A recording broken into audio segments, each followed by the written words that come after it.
সমাজে সুস্থ বাতাবরণ বজায় রাখতে সাহিত্য চর্চার অনুষ্ঠান শিলিগুড়িতে। বিশৃঙ্খলা বা অবক্ষয়ের ভাব ঠেকিয়ে সমাজে সুস্থ বাতাবরণ বজায় রাখতে পারে সাহিত্য ও সংস্কৃতি।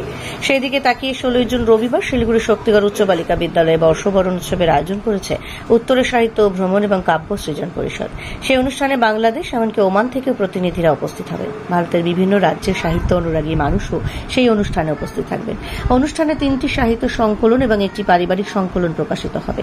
সারাদিন ধরে সেখানে সাহিত্য সংস্কৃতি নিয়ে আলোচনা হবে। নতুন প্রজন্মের ছেলে মেয়েদের মধ্যেও তারা সাহিত্য সংস্কৃতির ভাব এই অনুষ্ঠান থেকে ছড়িয়ে দেবেন।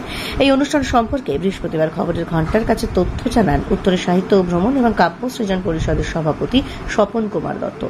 কাব্য সৃজন পরিষদের অ্যাডমিন ও সাহিত্য অনুরাগী মলয় সরকার এবং উত্তরের সাহিত্য ও ভ্রমণ পত্রিকা এবং কাব্য সৃজন পরিষদের প্রতিষ্ঠাতা সম্পাদক উত্তম দত্ত।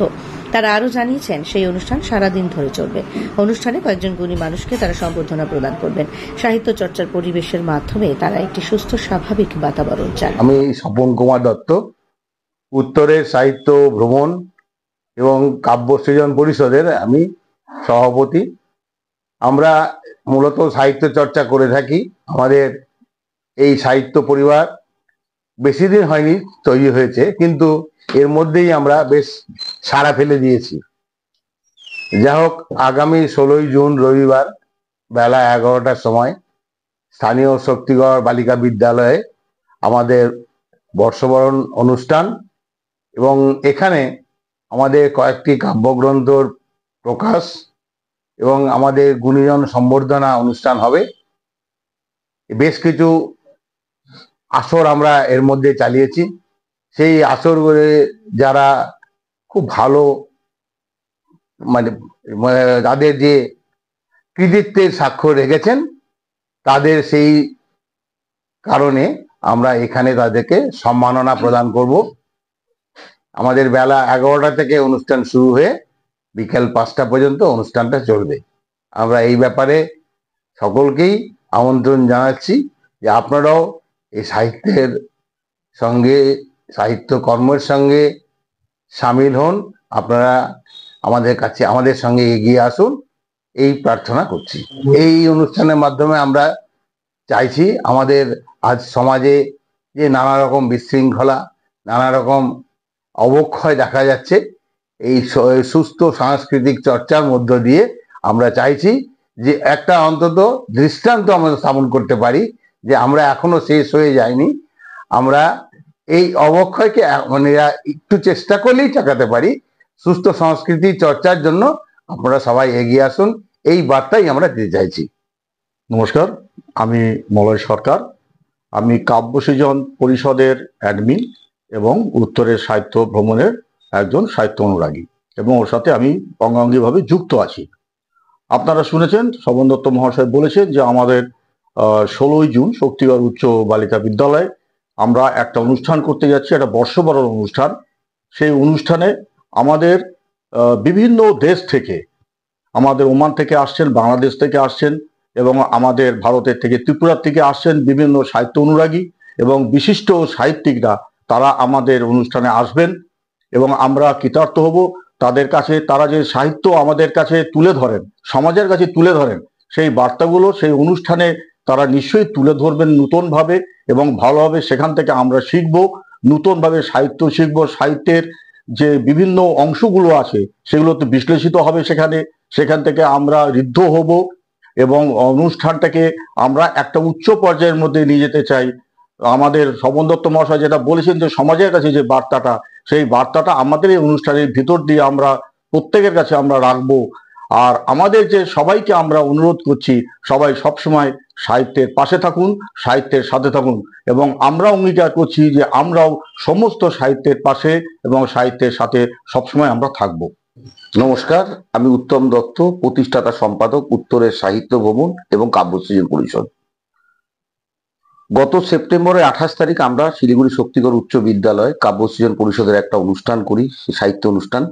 সেই সাহিত্য বাসরের থেকেই সব মানে আমাদের যে উপস্থিত কবি সাহিত্যিকদের একটা ডিমান্ড ছিল যে আর একটা অনুষ্ঠান করতে হবে নববর্ষ করিলে। আমাদের বাঙালি হিসেবে বাঙালি নববর্ষকে আমরা স্মরণ করার জন্য, আমাদের অনুষ্ঠান করার জন্য। কিন্তু যেহেতু লোকসভা ভোটটা মাঝখানে পড়ে গেল, তার জন্য সেই অনুষ্ঠানটা পিছোতে আমরা সেটা আগামী 16ই জুন করতে চলছি। এই অনুষ্ঠানে উত্তরবঙ্গের বিভিন্ন প্রান্ত থেকে, যেমন জলপাইগুড়ি, কুচবিহার, মালদা, রায়গঞ্জ, উত্তরবঙ্গের বিভিন্ন, এবং শিলিগুড়ি তো আছে, বিভিন্ন জলপাইগুড়ি কবি সাহিত্যিকরা আসবেন, সেই সাথে হচ্ছে দক্ষিণবঙ্গের। এবার এটা জেনে আমাদের খুব ভালো লাগছে যে এবারের অনুষ্ঠানে ইতিমধ্যেই শিলিগুড়িতে বেশ কিছু কবি সাহিত্যিক তারা অলরেডি এসে গেছেন আমাদের এই অনুষ্ঠানটাকে সাফল্যমণ্ডিত করার জন্য বা অংশগ্রহণ করার জন্য। এবং এই অনুষ্ঠানে আমরা চেষ্টা করেছি আমাদের যে পূর্বসূরি যেসব মানে প্রখ্যাত কবি সাহিত্যিক যে আছেন তাদের নামাঙ্কিত বিভিন্ন মানে সম্মাননা দিয়ে আমরা হচ্ছে বিভিন্ন মানে আসর চালিয়েছিলাম, সাহিত্য আসর, যেটা কিছুক্ষণ আগে আমাদের সভাপতি শ্রী স্বপন দত্ত আপনাদেরকে বললেন। সেই আসরে তাদেরকে সে সম্মানিত করা হবে এবং সকাল 11টা থেকে বিকেল 5টা পর্যন্ত সারাদিন আমরা কাটাবো সাহিত্যকে সাথে নিয়ে। এবং সেখানে বিদেশেরও কিছু কবি সাহিত্যিক আমাদের অনুষ্ঠানে আসবে। উত্তরের সাহিত্য ভবন এবং কাব্যশ্রী পরিষদের শিলিগুড়িতে যারা হচ্ছে আমাদের সদস্য আছেন তাদের কাছে অনুরোধ করছি, আপনারা যদি সংকলনে লেখা না দিয়ে থাকেন আপনারাও স্বাগতম অনুষ্ঠানে আসুন। সাহিত্যের এই যে সাহিত্যের যে ইয়েটা হচ্ছে সেইখানে আপনি সেখানে অংশগ্রহণ করে সেখানে নিজেকে সমৃদ্ধ করুন, সেই আসর থেকে, সেই সাহিত্য বাসর থেকে নিজেকে সমৃদ্ধ করুন, যেন আগামীতে আমরাও পারি, যারা এবার পুরস্কার মানে পাবে সেই অনুষ্ঠানে তাদের যে লেখাগুলো পড়বো বা তাদের সেই লেখা তাদের সঙ্গে আলাপ আলোচনার মাধ্যমে আমরা আগামীতে যেন তাদের সমকক্ষ বা আরো ভালো লিখতে পারি, এইটাকেই হচ্ছে আমরা মেন আমরা করতে যাচ্ছি। যেখানে সবাই এখানে আসুক, যারা পাবেন মানে পুরস্কৃত হতে পারলেন না লেখা দিয়েও, তারাও যেন সমৃদ্ধ হতে পারেন তাদের লেখার মাধ্যমে, তাদের বক্তব্য শুনে, তাদের মানে কি করে আমরা লিখবো, কি আগাবো, এই যে নানান যে এইসব সব সারাদিন ধরে আমাদের এইসবই চলবে। তো সুতরাং শিলিগুড়ির সংস্কৃতি প্রেমী মানুষদের কাছে অনুরোধ, আসুন অনুষ্ঠানকে আমরা সকলে মিলে অনুষ্ঠানকে সাফল্যমণ্ডিত করি। এবং শিলিগুড়ি শহর যে কেবল ব্যবসায়িক শহর তা না, শিলিগুড়িও যে একজন মানে শিক্ষা সংস্কৃতি, এর যে উত্তরবঙ্গের শিক্ষা সংস্কৃতি মানে মানে ধ্বজাবাহক, সেটাকেও আমরা চাই এখান থেকে এই মাধ্যমে আমরা প্রমাণ করি। এই বলেই আমি সবাইকে আমন্ত্রণ জানাচ্ছি আমাদের অনুষ্ঠানে। আপনাদের মাধ্যমে সকলে আসুন, সারাদিন হই হই করি, অনুষ্ঠান করি, ভালো থাকুন, সবাই সাহিত্যে থাকুন। কতজন থাকবে এখানে? এবারে আমাদের মোটামুটি আমরা ধরে নিচ্ছি প্রায় 70 থেকে 75 জন কবি সাহিত্যিক উপস্থিত থাকবেন। বিদেশ থেকেও আসবেন। সেখানে বাংলাদেশে মানে সেটা হচ্ছে বাংলাদেশ থেকে আসছেন, প্লাস হচ্ছে আসবেন হচ্ছে ওমান থেকে একটা পরিবার ইতিমধ্যে চলে এসছেন আমাদের অনুষ্ঠানে যোগদান করার জন্য, ইতিমধ্যে চলে আসছেন এক পরিবার।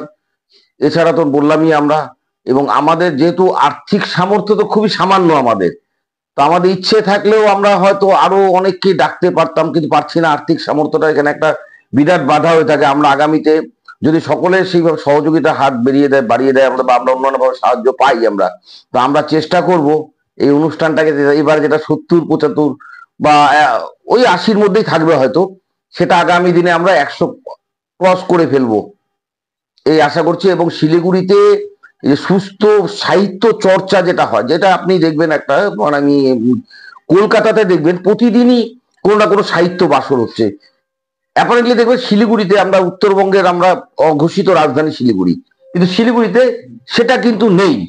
আমরাই প্রথম উত্তরের সাহিত্য ভ্রমণ শুরু করি, এই পথ শুরু করি চলা, যে আমরা উত্তরবঙ্গের মানুষটাও পারি।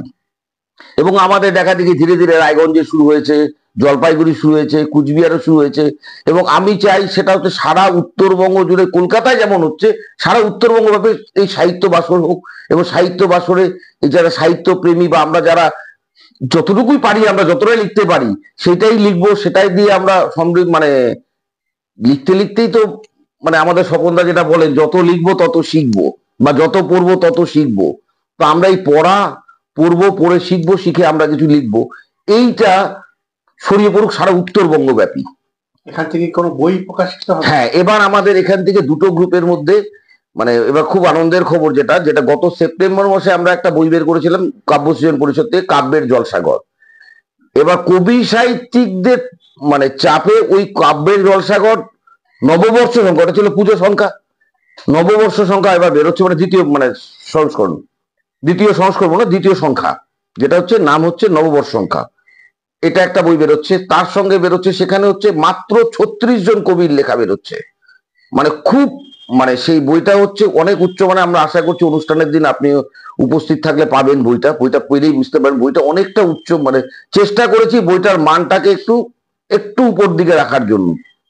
এছাড়া সবাই অনেকের হাত লেখা কাঁচা, হয়তো সেই অর্থে এখন সমৃদ্ধ নয়, তাদের জন্য তাদের সঙ্গে যারা ভালো প্রবীণ লেখকদের সঙ্গে নবীন লেখকদের একটা মেলবন্ধন ঘটানোর জন্য আমরা আরেকটা বই কাব্য সৃজন থেকে বার করতে চলেছি। সেটা হচ্ছে কাব্যের আরসি, যেখানে নবীন প্রবীণ ভারতবর্ষ সঙ্গে সঙ্গে আপনার মানে আন্তর্জাতিক মানে বলতে পারি আমি এটা, মানে বাংলাদেশ বা অন্যান্য দেশেরও কিছু কবি সাহিত্যিকদের লেখা ওখানে থাকছে, কাব্যের আরসি।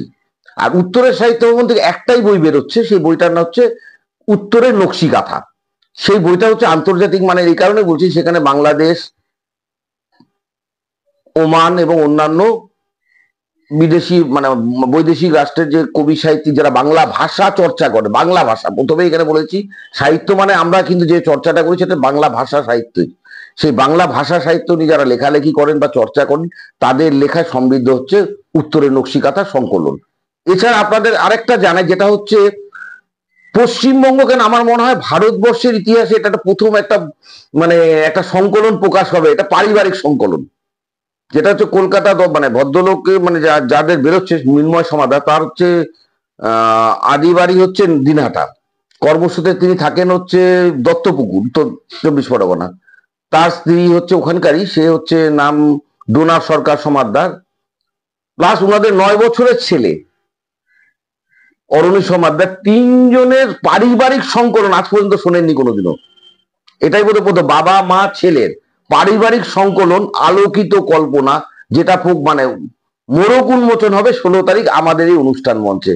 যা সত্যি বলতে কি আজকে এই তারা যে বেছে নিয়েছে আমাদের এই স্টেজটাকে, সেই সুদূর উত্তর 24 পরগনা থেকে তিনি বেছে নিয়েছেন আমাদের শিলিগুড়ির আমাদের এই মঞ্চটাকে, যে তাদের পারিবারিক সংকলনটার মোড়ক উন্মোচন করবেন। এতে আমরা উত্তরের সাহিত্য ও কাব্য সৃজন পরিষদের প্রতিটি সদস্যই কৃতজ্ঞ এবং আপ্লুত, এবং আমাদের এই মঞ্চটা তারা ব্যবহার করবেন জেনে, এবং সেটা উন্মোচিত হবে ওই দিনই। এই মোটামুটি 4খানা বই হচ্ছে এদিন উন্মোচিত হবে।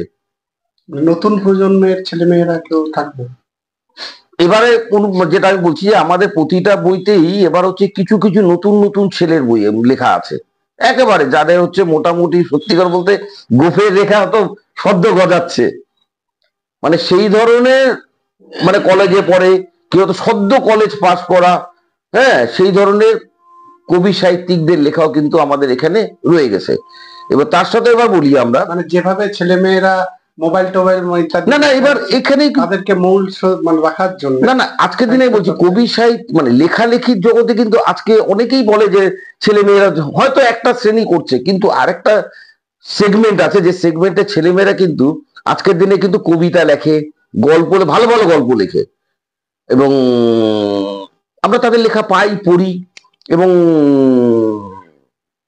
এদের দেখা দেখি হয়তো আগামী দিনে আমরা চাচ্ছি এই ধরনের স্টুডেন্ট যারা, আমরা উত্তরের সাহিত্য এবং কাব্য সৃজন পরিষদের পক্ষ থেকে যারা হচ্ছে মানে আর্থিকভাবে মানে দুর্বল এবং স্টুডেন্ট যারা, আমরা তাদের কাছ থেকে কোনো রকম বিনে পয়সায় তাদের পয়সা মানে তাদের লেখা ছাপাচ্ছি, ছাপিয়ে দিয়ে তাদের সম্মাননার মাধ্যমে তাদের সম্মানিত করছি, এই কারণেই যে না আগামী দিনে এরাই যেন আমাদের উত্তরের সাহিত্য এবং কাব্য সৃজন পরিষদকে এগিয়ে নিয়ে যায়, উদ্দেশ্য আমাদের এই জায়গাটাতে।